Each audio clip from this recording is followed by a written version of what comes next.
तो साथियों, अभी ये हमारा पार्ट 2 है। इसमें आप देखोगे डॉक्टर साहब आपको बताएंगे कि क्या क्या पशु को डालना है जिससे आप पशु का दूध बढ़ेगा। आपने फर्जी देखे होंगे जिसको पता नहीं कि कैसे दूध बढ़ेगा, आप जिसके पास कोई डिग्री नहीं है वो आज तांसड़ा ले बैठे हैं कि दूध ऐसे बढ़ेगा। दूध बढ़ाने का तरीका कैसे होता है वो हमारे डॉक्टर साहब आपको प्रॉपर तरीके से बताएंगे। प्रॉपर वीडियो देखना पूरी अच्छे से, एक एक चीज़ पेन कागज लेके बैठो, आपको लिखना है कि पशु को क्या क्या डालना है, वो चीज़ डाल के तब पशु का दूध बढ़ेगा। तो साथियों, अभी हम मिलते हैं हमारे डॉक्टर साहब से। प्यारे किसान भाइयों, तो अब मैं बताता हूं आपको पशुओं का दूध कैसे हम लोगों को बढ़ाना है, कैसे न्यूट्रिशन के जरिए हम लोग पशुओं का दूध बढ़ा सकते हैं। सबसे पहली बात जो आप लोगों को बताना चाहता हूं कि पशु के सूने से पार्चुरेशन के 1.5 से 2 महीने से पहले हम लोगों को पशु को ड्राई करना सबसे अनिवार्य है। अगर 1.5 से 2 महीने पहले हम पशुओं को ड्राई करते हैं तो उसमें क्या होता है, जो अडर है, जो पशु का लेवा है, 24 घंटे काम करता है। चाहे 24 घंटे काम करके वो इतना परेशान, इतना थक जाता है, उसमें इतना टिश्यू का डैमेज हो जाता है। अगर उसको रेस्ट ना मिले तो उसमें जो दूध पैदा करने की नेचुरल कैपेबिलिटी है, सेक्रीटरी एक्टिविटी है, उसकी वो बहुत कम हो जाती है। इसलिए पशु की पार्चुरेशन से कम 1.5 से 2 महीने पहले हम लोगों को पशु को दूध से सुखाना अनिवार्य हो जाता है। जब दूध सूख जाता है तो जो अडर है, उसका जो टिश्यू की सेक्रीटरी एक्टिविटी है, दूध पैदा करने की जो उसकी योग्यता है, वो काफ़ी हद तक दोबारा रीजनरेट हो जाती है, जिससे नेक्स्ट जनरेशन में उनकी दूध की प्रोडक्शन बहुत ज़्यादा बढ़ती है। और उसके बाद जो ट्रांजिशन पीरियड है, जिसको हम लोग ट्रांजिशन पीरियड बोलते हैं, पार्चुरेशन से 21 दिन पहले और 21 दिन बाद में, इसमें आप लोगों को ट्रांजिशन पीरियड के भीतर पशु का एनर्जी लेवल मेंटेन करना पड़ता है, जो पशु पार्चुरेशन के बिल्कुल नज़दीक है। और इसका एनर्जी लेवल मेंटेन करने में हम लोगों को किस तरह की खुराक देनी चाहिए, ये अति अनिवार्य है, क्योंकि उसमें पशु की दूध की प्रोडक्शन तो बिल्कुल जीरो होती है, लेकिन उसमें एक तो पशु के खुद के शरीर को मेंटेन करने के लिए, जिसको हम लोग मेंटेनेंस राशन बोलते हैं, वो पशु के शरीर के बॉडी वेट के ऊपर आधारित होता है। 400-500 किलो वाले पशु को हम लोग तकरीबन 2 किलो राशन दिया जाता है। अगर उस पशु का बॉडी वेट 500 किलो से ऊपर है तो हम उसका जो मेंटेनेंस राशन है 2 से 3 किलो के अनुकूल भी अनुपात भी कर सकते हैं।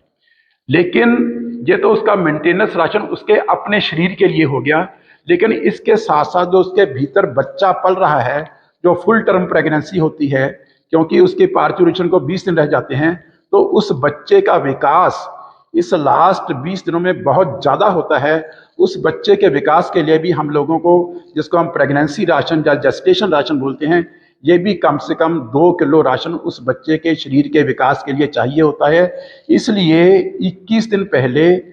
उस गाय को हाई एनर्जेटिक राशन, जो कि मेंटेनेंस राशन और जेस्टेशन राशन का कंबाइंड राशन हो, जिसकी तकरीबन जो क्वांटिटी बनती है 4 से 5 किलो के तकरीबन बनती है, अगर हम लोग इतना राशन देंगे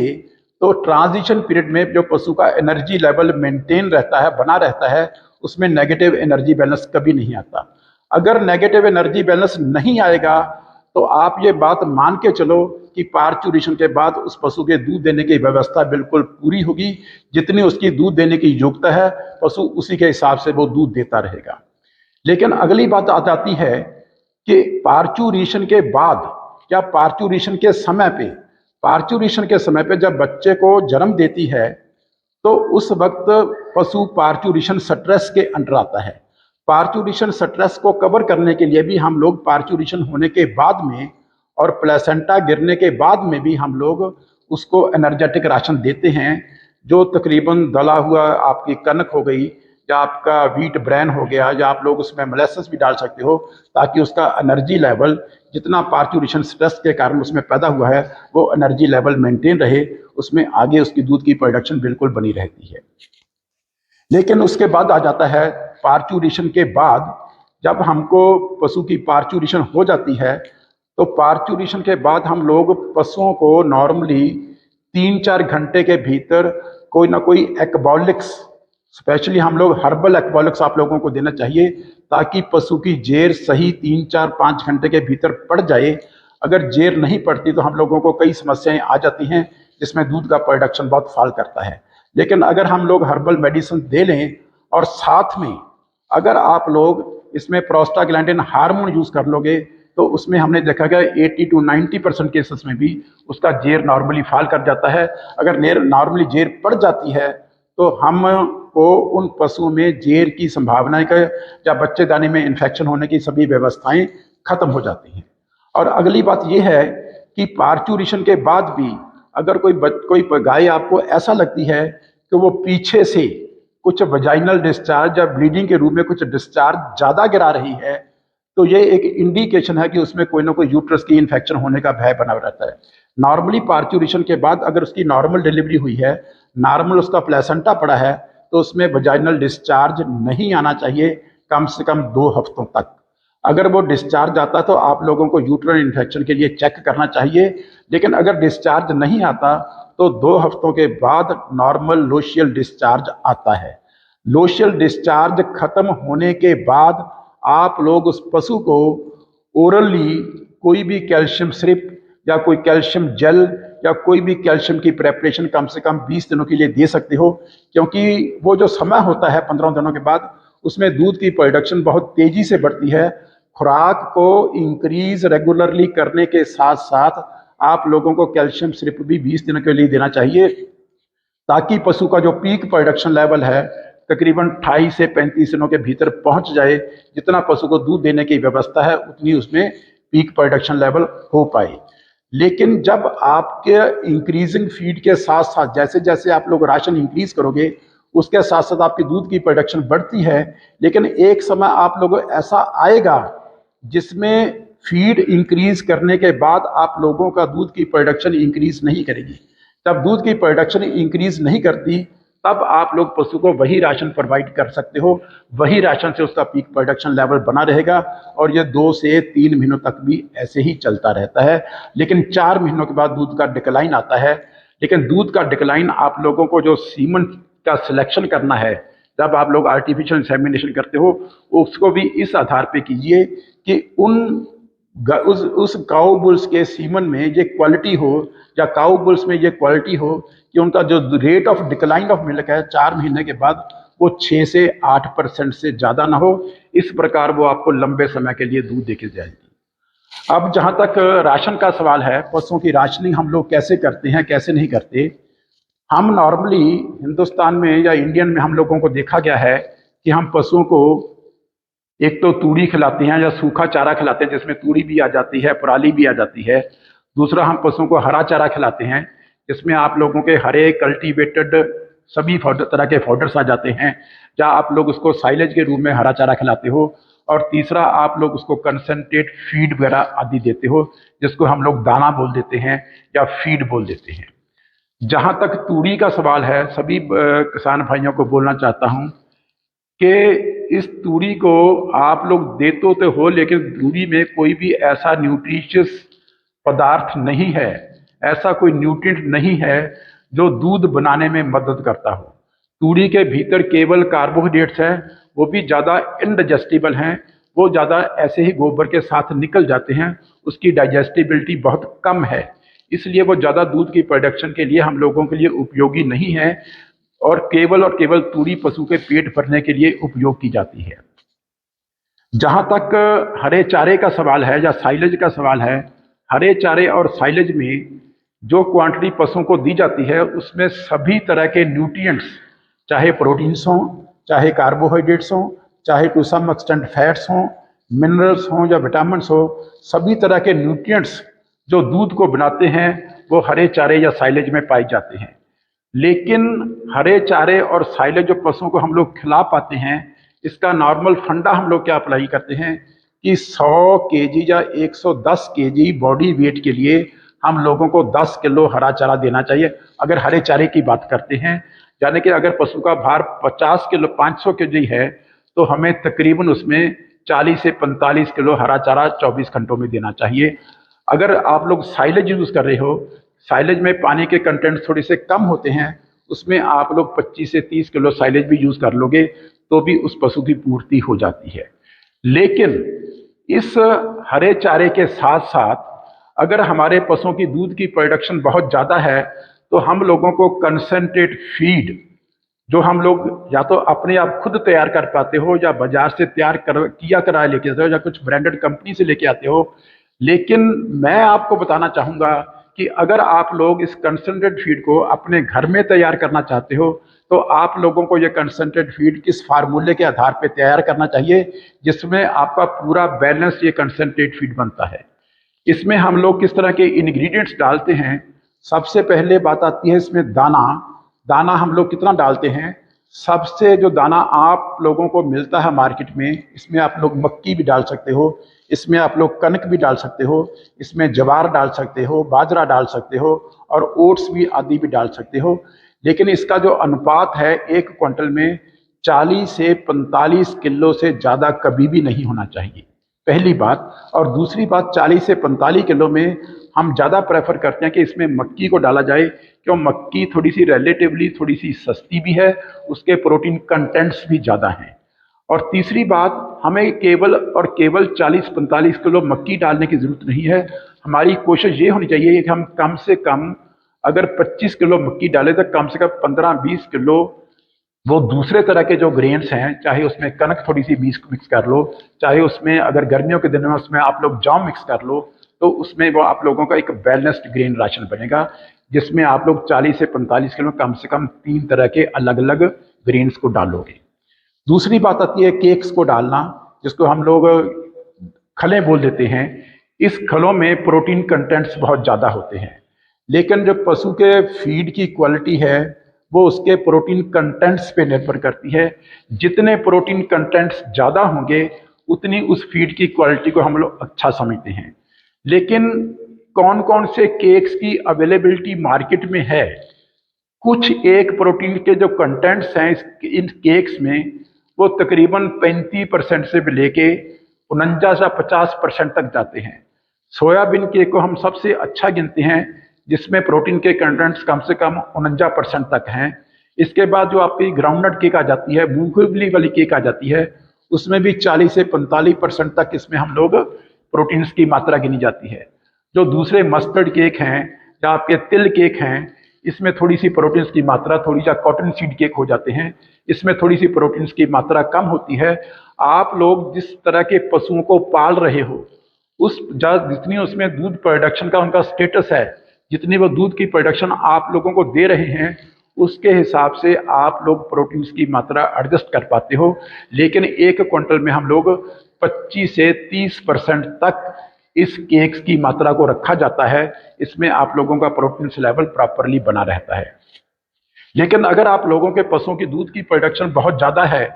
30 लीटर से भी ऊपर है, तो हम प्रोटीन की परसेंटेज को इम्प्रूव करने के लिए इसमें जो हाई क्वालिटी केक्स हैं, जिसमें आप लोगों की सोयाबीन केक आ जाती है या ग्राउंडनट केक आ जाती है, तो हम इसमें इसकी मात्रा को थोड़ा सा इंक्रीज कर लेते हैं ताकि इसमें प्रोटीन्स का परसेंटेज लेवल बढ़ता रहे। तीसरी बात आती है, हम फीड में जो एग्रीकल्चर बाई प्रोडक्ट्स हैं, जिसमें आप लोगों की ये DOC आ जाती है, आपके लोगों को ब्रांड्स आ जाते हैं, आप लोगों की चूरी आ जाती है, इसमें काफ़ी अच्छे प्रोटीन्स की मात्रा भी है, इसमें कार्बोहाइड्रेट्स की मात्रा भी है, और ये थोड़ा सा रिलेटिवली केक्स के थोड़ा सा मार्केट में थोड़ा सा सस्ता भी मिल जाता है। लेकिन जो भी हमने डालना है इसकी मात्रा भी आप लोगों को 25 से 30% की तकरीबन रखनी चाहिए। यानी कि आप लोग ग्रेन्स को, केक्स को और एग्रीकल्चर बाई प्रोडक्ट्स को, तीनों को कॉम्बिनेशन करके 90% तक आप लोग ये राशन यूज कर सकते हैं। लेकिन राशन यूज करने वक्त आप लोगों को पशुओं की दूध की प्रोडक्शन को ख्याल में रखना होगा। जितनी पशु की दूध की प्रोडक्शन ज़्यादा होगी उतना ज़्यादा आप लोग केक्स को यूज करोगे, उसमें आप लोग ग्रेन्स के राशन को थोड़ा सा रिलेटिवली 5% कम भी कर सकते हो। इसके बाद 6% हम लोग इसमें सीरा या मोलेसेस इसको बोलते हैं या जिसको मीठा बोल देते हो, ये हम 6% इसमें ऐड करते हैं, क्योंकि जो दूध हम लोग पशुओं से लेते हैं उसमें तकरीबन 4.5% मीठा होता है। और अगर हम लोग इसमें कोई ना कोई मोलेसेस का सोर्स या मीठे का सोर्स नहीं डालेंगे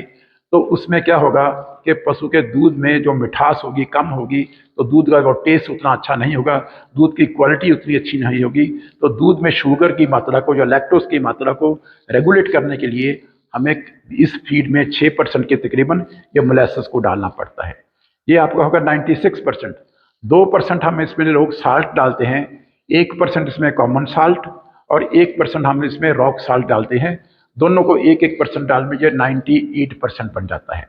इसके आगे 2% हम लोग इसमें मिनरल मिक्सर डालते हैं। लेकिन मैं आप लोगों को ये कहना चाहता हूं कि आप लोग मिनरल मिक्सर डालने की बजाय अपने पशु को उसकी दूध की प्रोडक्शन के हिसाब से अलग अलग पशुओं को ग्रुपों में डिवाइड कर लीजिए। जैसे आप लोग 10 से 20 लीटर, 20 से 30 लीटर, 30 से 40 लीटर, 40 से 50 लीटर, 50 लीटर या उससे अलग। तो उसमें आप लोग जो मिनरल मिक्सचर आप लोगों को डालना है, जो पशु दूध पैदा करते हैं, दूध के भीतर 0.72% मिनरल्स होते हैं। यानी कि एक पशु अगर 20 लीटर दूध पैदा कर रहा है तो उसमें 144 ग्राम मिनरल्स हम लोगों को दूध के भीतर निकलते हैं। अगर आप लोग उस गाय को जो 20 लीटर दूध पैदा कर रही है उसकी खुराक में 144 ग्राम मिनरल्स से कम डालोगे या उससे ज़्यादा नहीं डालोगे तो दूध में मिनरल्स की परसेंटेज हमेशा कमी होगी, कम होगी। तो ऐसे में पशु जब दूध पैदा करता है तो मिनरल्स अपनी हड्डियों से अब्जॉर्ब करके वो आपको मिनरल्स की परसेंटेज तो पूरी कर लेता है, लेकिन पशु दिन ब दिन थोड़ा सा कमज़ोर होने लगता है। इसलिए जहाँ तक मिनरल मिक्सचर का सवाल है, आप लोग जो अलग अलग जिस ग्रुपों में पशुओं को डिवाइड करना है उसके दूध की प्रोडक्शन के हिसाब से उसको 7 से मल्टीप्लाई करके उतने ग्राम मिनरल मिक्सचर आप लोग कंटिन्यूस उसको डालोगे तो आप लोगों की दूध की प्रोडक्शन पूरी बरकरार रहेगी,